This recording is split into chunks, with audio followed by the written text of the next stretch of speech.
welcome. Thank you so much for joining BookHampton's virtual event with Helen Harrison and Barbara Macadam. We'll be discussing Lee and Me by Ruth Appelhof. A few Zoom housekeeping details before we get started. All guests joining right now are muted, and you will remain muted throughout the duration of this event. For optimal viewing, you can use Zoom View Functions, which is in the top right-hand corner of your screen. You can select Speaker View so that our speakers are always highlighted on your screen. Please ask questions in the chat box function of your Zoom screen. We will get to as many of your questions as possible, and I'll be monitoring the chat box throughout the event, so you can send all of your questions to me. If at any time you drop off our Zoom call or you experience technical difficulties, simply click the link again to be readmitted. Please don't forget to purchase a copy of Lee and Me at bookhampton.com, and you can click on the link that I'll be sending you in the chat box. So thank you again for joining us, and without further ado, please welcome Helen Harrison and Barbara Macadam. So take it away, Helen. Hi, and welcome everybody. This is really a wonderful opportunity for Barbara and I to discuss Lee and Me. I'm going to just open up our PowerPoint slides here and share the screen. Oh, if I can do that. Here we go. So you will be able to see, I hope. Can everyone see the beautiful cover of the book? That is Lee Krasner in 1982, a beautiful photograph by Anne Schwatzky, who I believe is in our audience. And it's wonderful to have this opportunity to be able to thank her for doing that beautiful photograph. Barbara, are you with us? I'm here. Oh, good. Okay. I thank you as well. I think we could start out by just talking a little bit about how you and I came to be involved in the project in the first place. All right, well, it was Barbara Rose who actually suggested to Ruth that I might want to work with her on this book. I was at ArtNews, where I'd been for many years, and I thought it'd be a nice diversion for me, not sitting at my desk all day doing reviews and things like that. And it turns out I had a great time with Ruth. The only problem I will say is that different things happened. Ruth got sick, and then I fell and broke a bunch of bones. So we somehow got through all these different things and triumphed. Well, it was interesting because Ruth, of course, was the director of Guildhall for 17 years. And when she retired in 2016, I had been trying for years to get her to come and give a talk to us about Lee, because she told me when we first met that she had interviewed Lee for her master's thesis and that she had all these tapes. And I said, well, you know, now's the time to do something with them. And she came to me and said, well, I don't want to just do a talk. I want to really work this up into something more substantial. And I thought it was a wonderful idea because she had material that no one else had ever heard. And she also had certain questions, certain insights, certain things that she wanted to pursue that went beyond what she had done all those years ago for her master's thesis. So she applied to the Pollock-Krasner Foundation for support for further research. And she was given 2 grants by them that enabled her to travel to interview people. She also got an American Academy in Rome fellowship and was able to do some work over there. So it really became an expanded study, not just a memoir of her own time.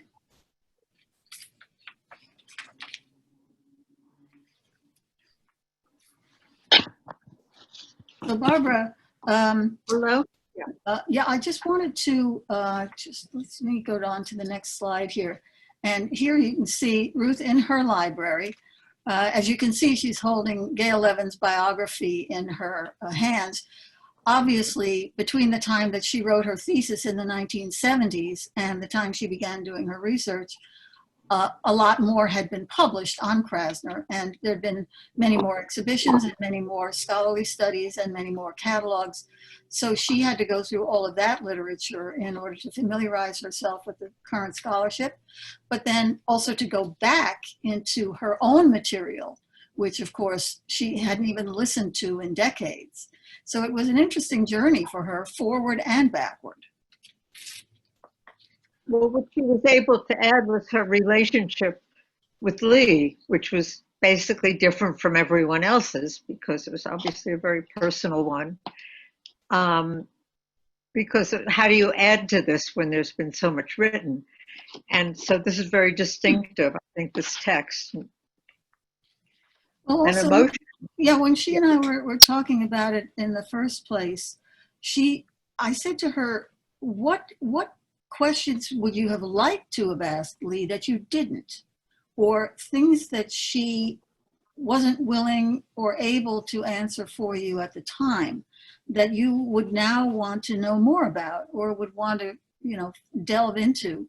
And that, I think, helped to give her a direction, because the book does go into things that she was not able to resolve back in 1974. Well, she also didn't know the personality the way she did later. So Yeah. She had some.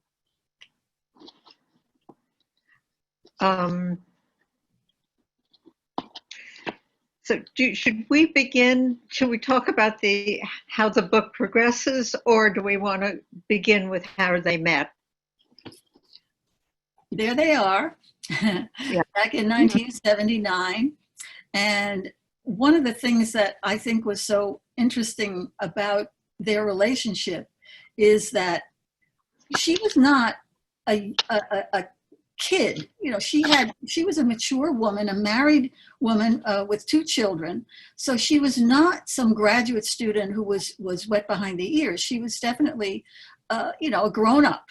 And the way Lee treated her in some ways was not the way you would normally treat a grown up. And so she had very ambivalent feelings about much of the relationship itself. But here you can see— It's a difficult role to play. I'm sorry? It's a difficult role to play too, to go in as where you're kind of an intern and at the same time you're a professional. So you're caught in the middle, which I think made it especially hard for her. Well, that's one of the things that she goes into, was the kind of ambiguity of her role. What the heck was she there for? She was there to do research, but Lee had her own agenda and her own needs, which were not necessarily what Ruth had in mind.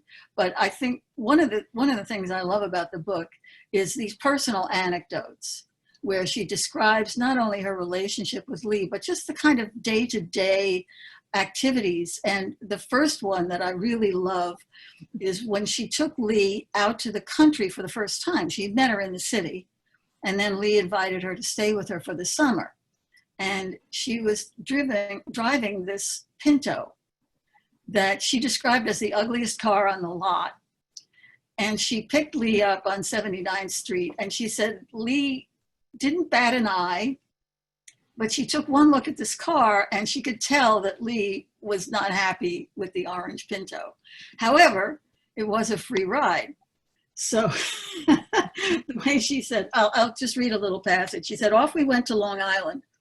Surprisingly, neither of us had a clue about where we were going.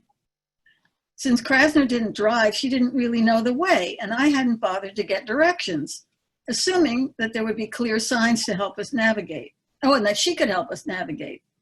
There were many confusing moments during which Krasner, obviously lost, maintained her in the control demeanor, pointing at signs and gesturing to turn left or right. We did finally make it, a 3-hour drive that took more than 5. Now, actually, Lee did drive. She had a car of her own, but she kept it in the country.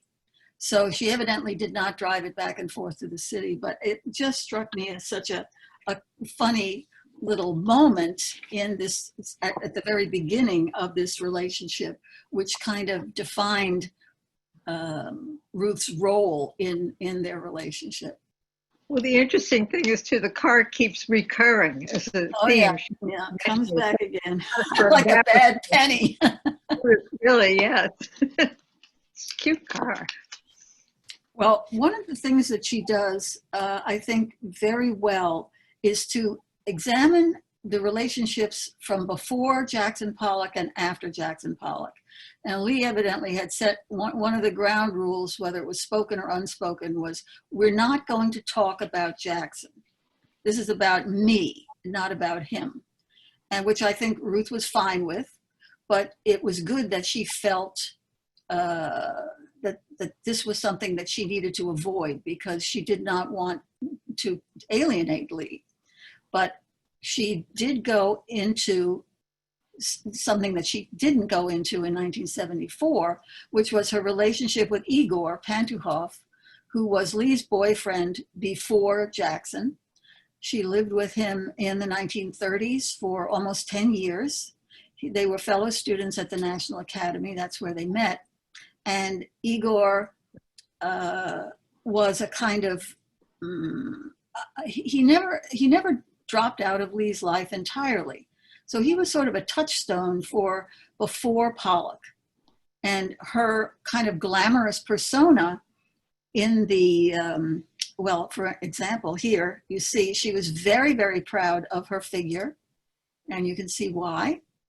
This photograph was evidently taken by Igor when they were up in Provincetown in the 1930s. So there was a glamorous side to Lee that I think a lot of people have missed.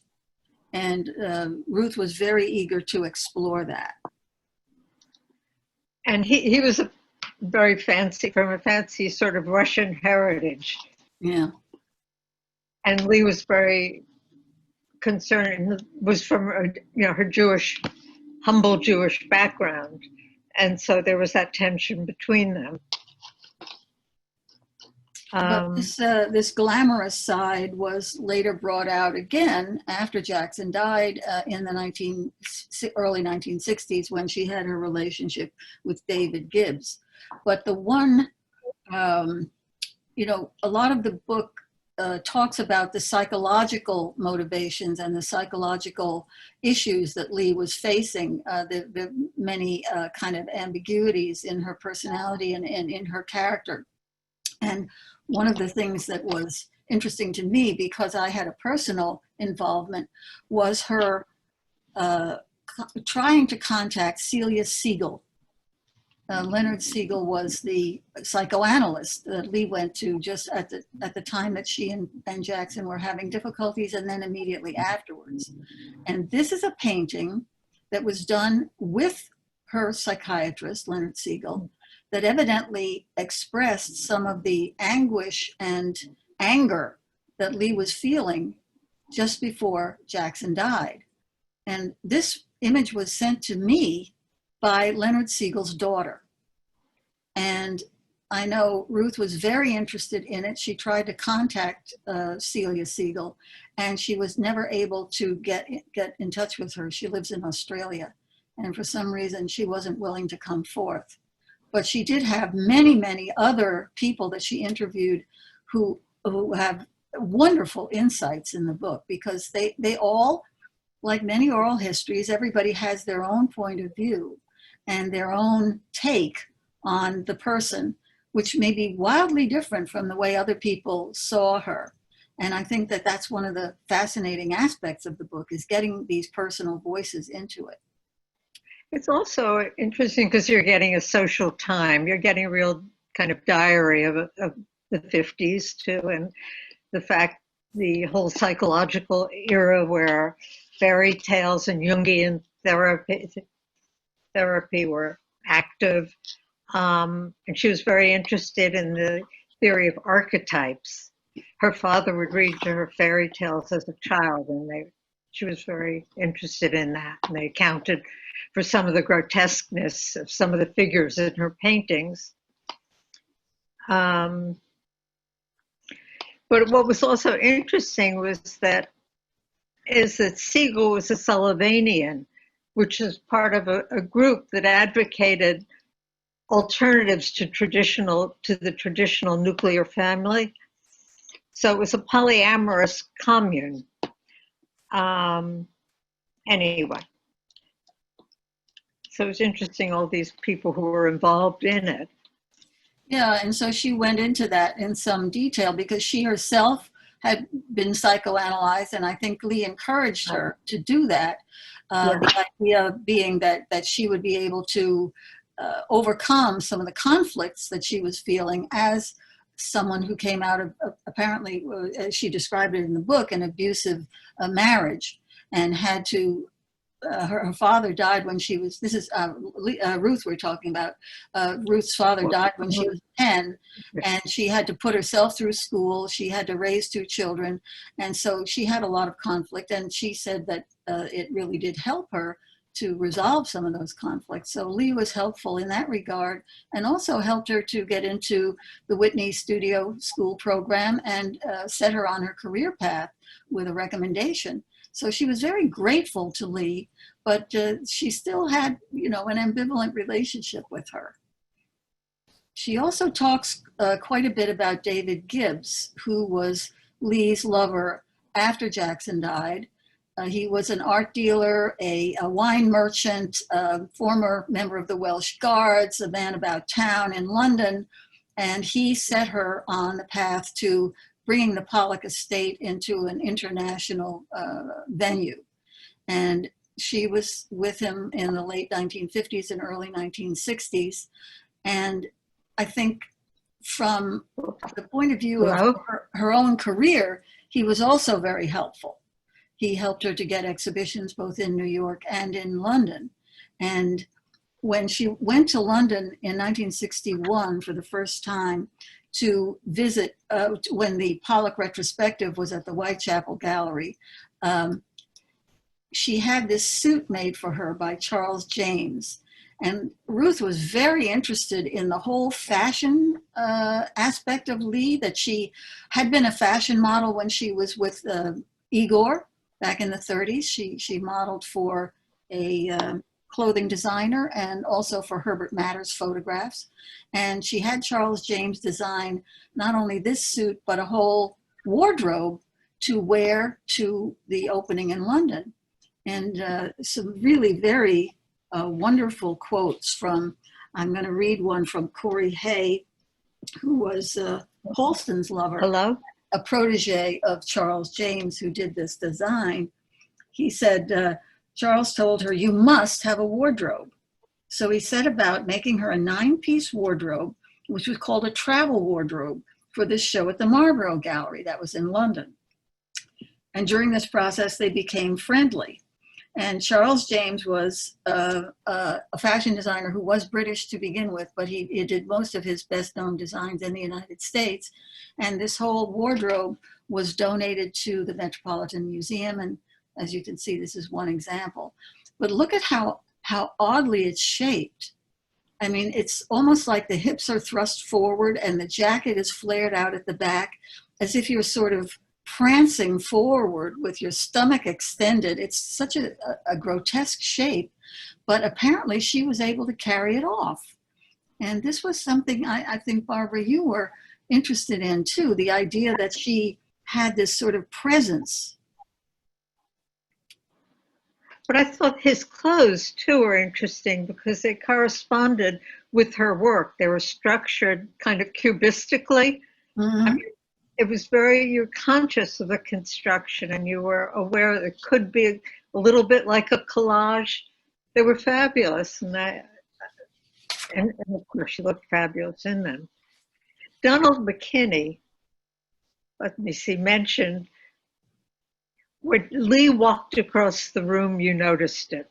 Her movement was beautiful. She had that narrow waist and the rest was all there. She was sexually exciting to certain men, which I think is very funny because people often think of Lee and they say, oh, she was ugly and everything else. And she probably thought at various points thought of herself that way. And yet here's a case where she was considered very glamorous at a moment.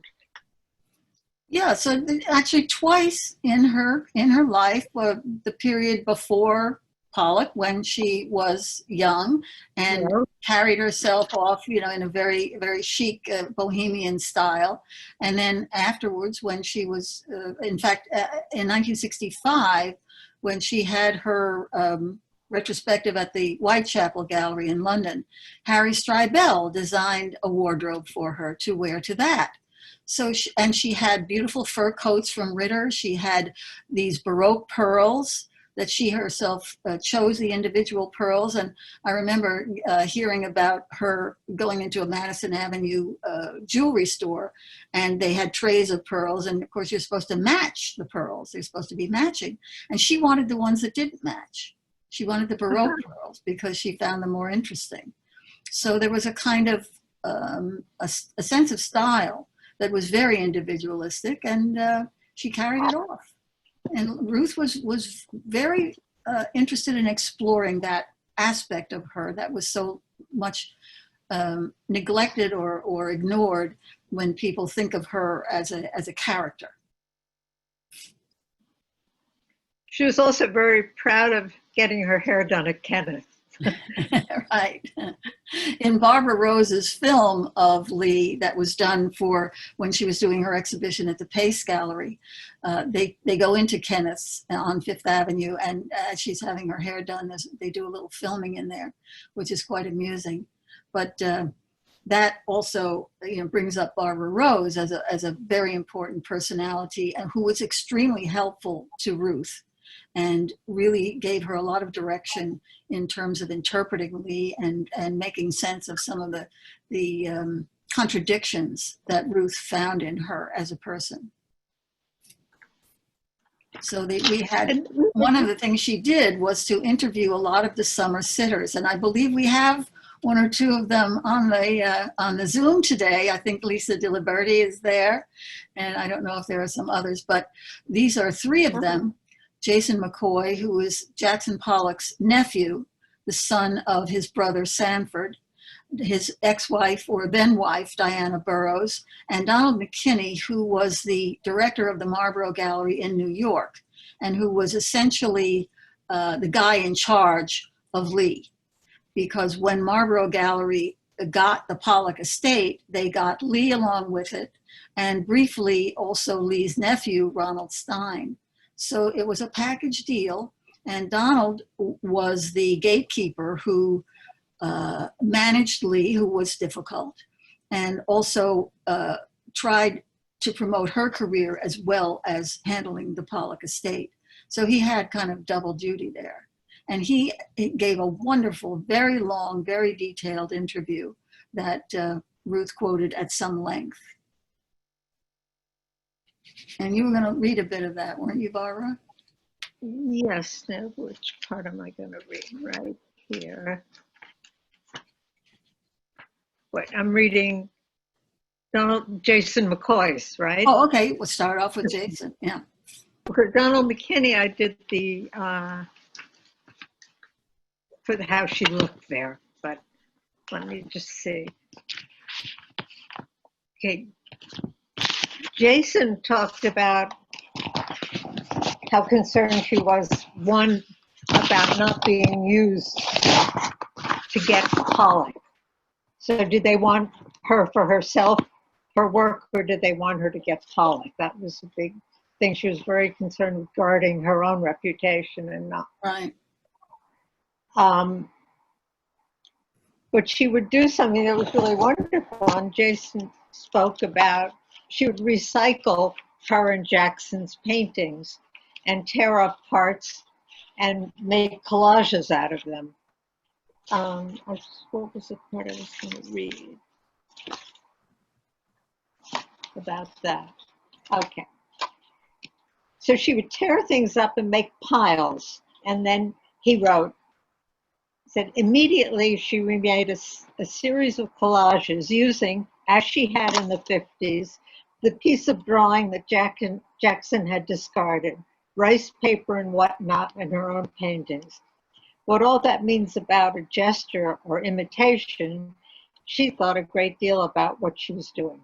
For all of the business of abstract art and the meaning, nothing was ever arbitrary. Although everything was from nature, I think that was who she was. You know, she was certainly full of passion and held a grudge. Well, one of the last major undertakings that she did as an artist was the series, The 11 Ways, which was a kind of recycling of drawings that she had done in the Hoffman School back in the 1930s. And she was just beginning to work on these when Ruth met her. Yeah. So this was a series where she cut them up. She didn't tear them. This was a different type of collage. She didn't do recycling of any of Pollock's work. She just did her own drawings. She cut them up and rearranged them on a new canvas. And here's an example. They were also combined with scraps of other things. And in this particular case, you can see there's some colored, maybe gouache or colored drawing as well. So there were numerous elements that she simply recombined to create new compositions. And the idea of cutting up your work, of destroying in order to create, to recreate, was very audacious. I actually remember seeing this exhibition at Pace Gallery back in 1977, and I was blown away by it. I just could not understand how someone could cut up their own work. It seemed to me like such a wanton, destructive act.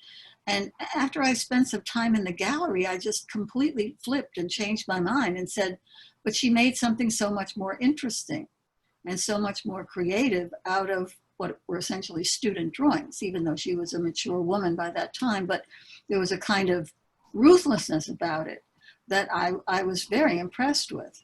And I think Ruth was as well, because she talked to several people about this particular series and about this particular approach, where Lee was constantly going back into earlier work, revising it, reimagining it in a new way. And these are just a perfect example of that. Hello? Yep, I'm here. Barbara, you with us?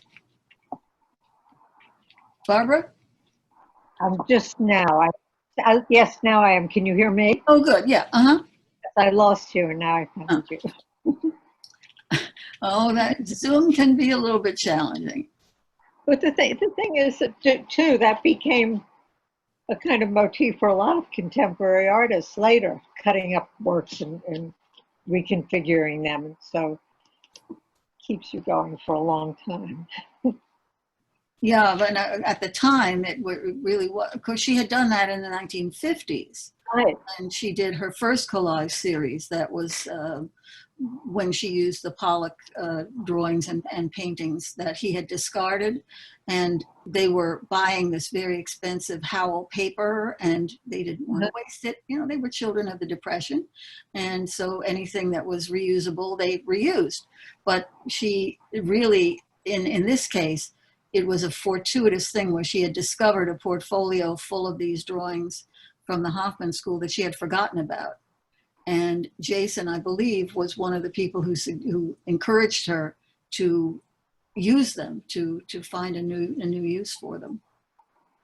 But Diana, who was just married to Jason at the time, they were newlyweds, apparently was it. Was that the word she used? She was often the person who got picked on.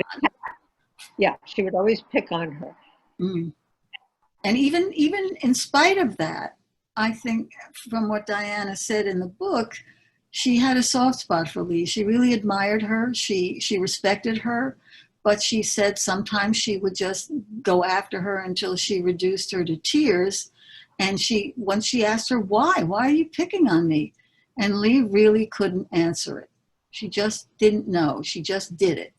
And it seemed so arbitrary, but at the same time, Diana was not the only one. But she said that there would always be someone who was got the brunt of it. Sure. She said 9 times out of 10, I would say I was the it girl.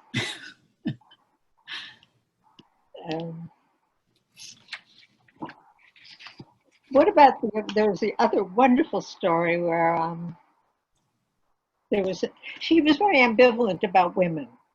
Even though she was involved with some feminist stuff and she was interested in it, and they were her friends, but basically she treated women quite poorly, and that's probably, Ruth probably suffered under that at certain points. And she,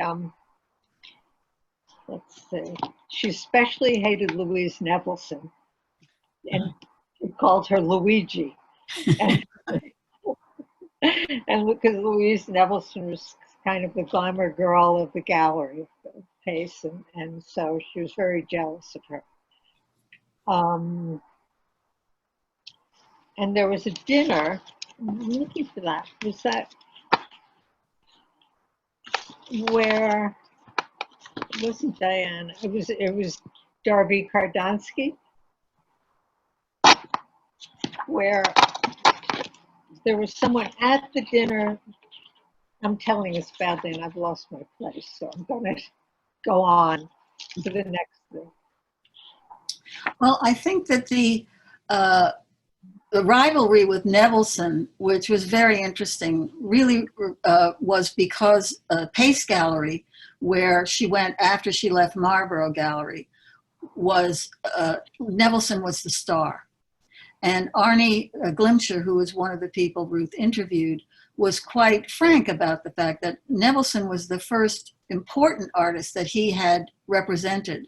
He moved his gallery from Boston to New York in the early 60s, and Nevelson was with him for 30 years. So she was really the one who kind of helped establish him in New York. And so he was very loyal to her. When Lee came on, which wasn't until 1976, I think it was like two lionesses in the same cage, and they just they were not compatible. And he said Lee felt that she was being neglected, that Nevelson was getting the attention and Lee was not. So although there's an interesting moment in Barbara Rose's film where they have the opening at the Pace Gallery of Lee's exhibition, Nevelson shows up and she says, "I am here to pay homage." And bats the eyelashes, you know. So the theatricality of somebody like Nevelson also kind of put Lee off, I think. But there was clearly, Lee had her ambitions for her own career. There's no question that she wanted to be taken seriously as an artist, as much as she admitted that Pollock was the genius, Pollock was the star, but she wanted to have her place recognized as well. And it was a very difficult balancing act. So she was always on the lookout for people who wanted to exploit her, who wanted to use her to get to Pollock and to get to Pollock's work. So there was a kind of defensiveness there to begin with. And when the feminist movement came along, and Ruth was very much a part of it, she was a very active feminist in the 70s. And I think, you know, Lee felt ambivalent about that too, that she didn't want to be pigeonholed as a female artist. She wanted to be an artist, period, without any kind of qualifier, which is also why she was reluctant to exhibit at the Whitney, because it's the Whitney Museum of American Art. And that qualifier, American, was like second class.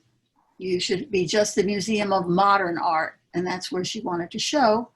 And of course she did, but not until after she died.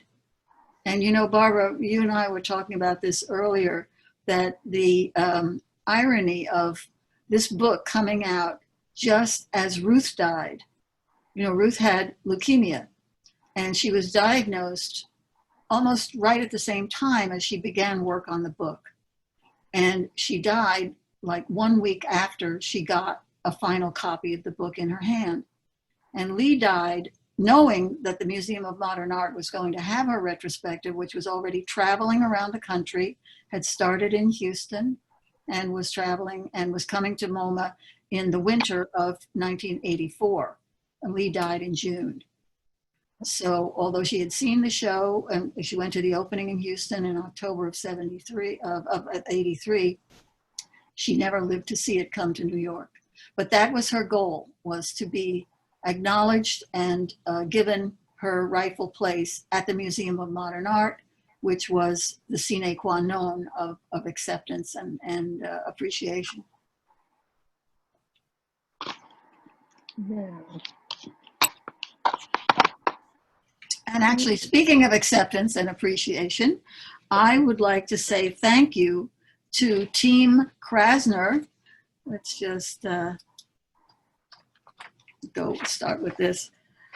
Barbara Rose, first and foremost. She was such an important ally of Ruth's, who really encouraged her throughout. Barbara has had her own health problems, and so she empathized very much with what Ruth was trying to accomplish. In the face of her difficulties, she was in treatment for the whole time that the book was being developed.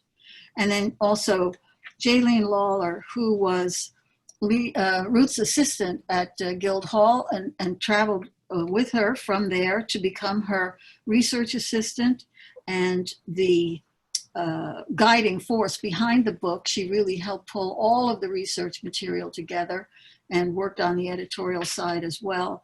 And she now runs a coaching business for executives who want to become authors. So I think that's led her into on a new career path. Also, Saskia Flower in London, who was the research assistant for the Lee Krasner retrospective that started at the Barbican Center and is now traveling in Europe, and it's at the Zentrum Paul Klee until the middle of August, and then it's going to the Guggenheim Bilbao. So she was extremely helpful in fact-checking and getting a lot of research material also together. It couldn't have happened without John Brancati, who I think may also be on this call, who is the publisher of ACC Art Books. And he facilitated the publication with Officina Libraria in Milan. And we have to thank Marco Jelenic, who I think is also with us here today, for bringing out the book and making such a beautiful job of it. It really is an absolute treasure. And last but definitely not least, oh, there we have Jaylene and Barbara Rose and Gary. Gary Adamek is Ruth's husband. This picture was taken at our annual Jackson Pollock birthday dinner, January 20, well, it wasn't actually on the 28th, which is his birthday. I think it was on the 27th this year at the Springs Tavern. And as you can see, in spite of everything that she was going through, Ruth's indomitable spirit was shining through, and Gary was there for her the whole time, encouraging her and supporting her and really making this project come to life. So I want to thank him and all the people who've been involved in this, because it really has, it's become her monument. And we're just thrilled that, that it's all come to pass. And I guess we can ask for questions now. Is Emma going to come back and help us with questions? Hi, if anyone has questions, you can send them in the chat box, and I will be sending them along.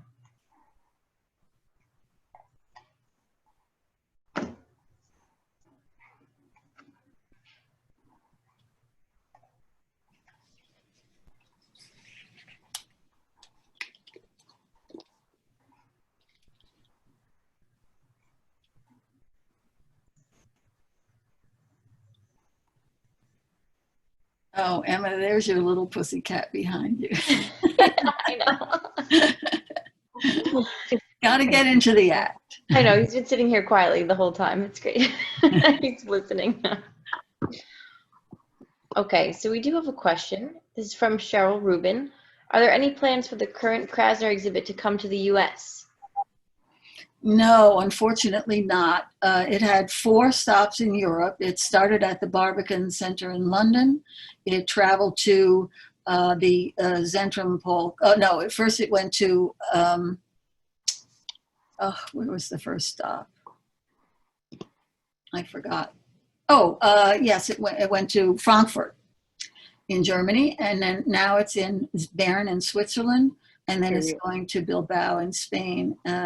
It has been delayed because of the coronavirus. The museums have been closed. So it was supposed to open in Bilbao in May, but it's been held over at the Zentrum Paul Klee, and so it'll be there through mid-August. And then in September, the plan is to open it in Bilbao and have it through September, October, November, like through the end of the year, but not coming to the US. The last retrospective in the US was in 1999, 2000, so 20 years ago. You know, I have here, this is irrelevant in a way, but I have here a wonderful quote from Diana Barros that I think summarizes a lot about Lee.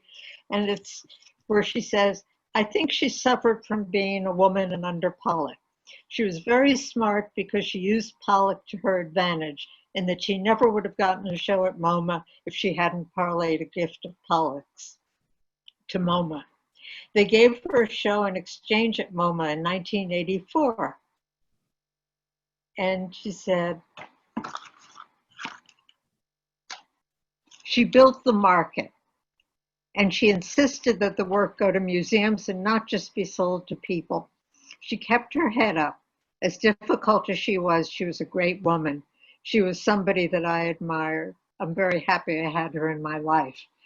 I thought this is sort of very good summary of everything, these sort of ambivalence that she had. And Yeah. anyway, how she admired. Well, I think that's true of Ruth too. You know, in spite of the difficulty that she had with her, and I mean, she's quite frank about how Lee would sometimes just jump down her throat for no reason. But at the same time, she was in awe of her, she admired her, and she really felt proud and happy to have known her in spite of the difficulties. Yeah.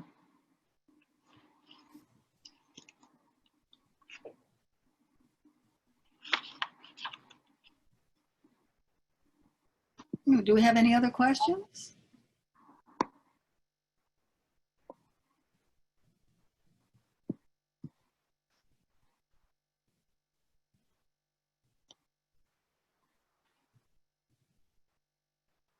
Mm-hmm.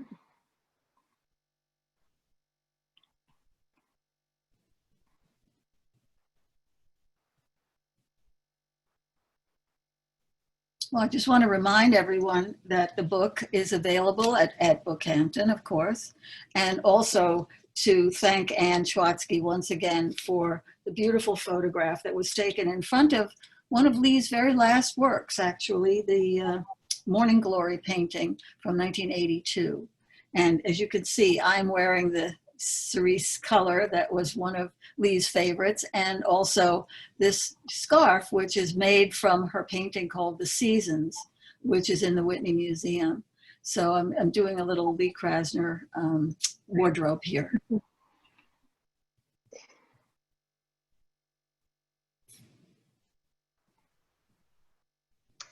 I'm just going to jump in very quickly. I think Diane has a question, and I'm not sure if her chat is working. Diane, do you have a question?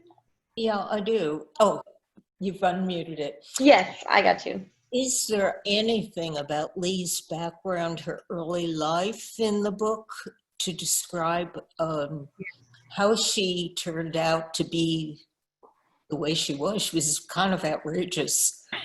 And was she outrageous before Jackson Pollock became so successful? She was I very, wonder about how she was wild. The woman was wild. Yes, yes. Yes, yes. And actually, there's a very cute quote where she talks about Lee going to sign up for the Hoffman School. And Lillian Olinsky, who later married Frederick Kiesler, was the monitor. And she was the one in charge of signing people up.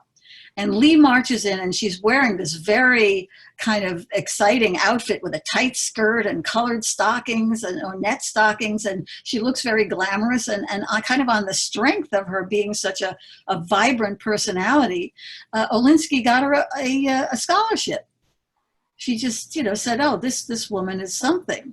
And she was known as a glamorous person in the 1930s. And she does, Ruth did talk to her a bit about her background, her early life. But of course, Gail Levin goes into great detail in her biography. Oh, Biography goes back even beyond into Russia, to the background of the family before they came to the United States. But the interview that Ruth did with Lee does talk a bit about where the family grew, where she grew up in Brooklyn, and what the family was like. So, and her brother Irving, who was the eldest he was the only boy, the others were all girls. There were 6 children. He was the intellectual of the family. He introduced her to poetry and to music, and because the family was very working class and they weren't interested in that, but she was, and so was Irving. thank you. This is the best Zoom meeting I have attended. I have to tell you, you are doing such a phenomenal, it's professional. Most of them. Thank you, Diane. That's so nice to hear. This is just thrilling. I mean, it's like I didn't want to leave. I didn't want to turn it off. It's what happened? I did a swipe. Oh my God. I see there's a very nice comment from Marco. He says, thanks. And we really appreciate everything that he did. We'll tell you a funny thing.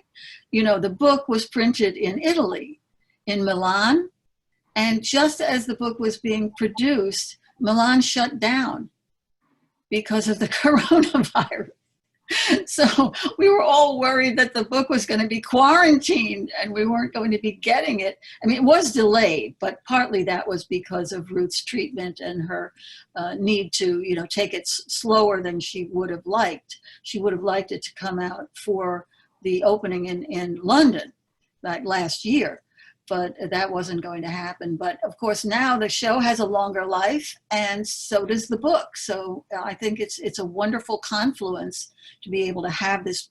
It's really a remarkable exhibition, and to have the book come out with it really adds a whole dimension to our appreciation of Lee. And also, Marco, I want to thank you for putting up with all our delays. Marco is a saint. Inability to deal with technology, and you were a very good sport. Thank you. Absolutely.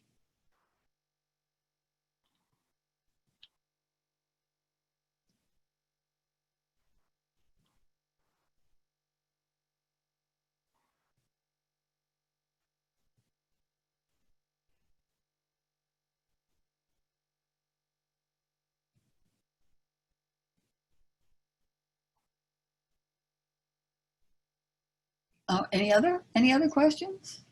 I guess not. I have a big fly here. See, it's almost summer. Okay, so if there aren't any more questions, we'll wrap things up for tonight. Thank you so much again, Helen and Barbara, for joining us tonight. This has been such a wonderful discussion, and we really appreciate you being here.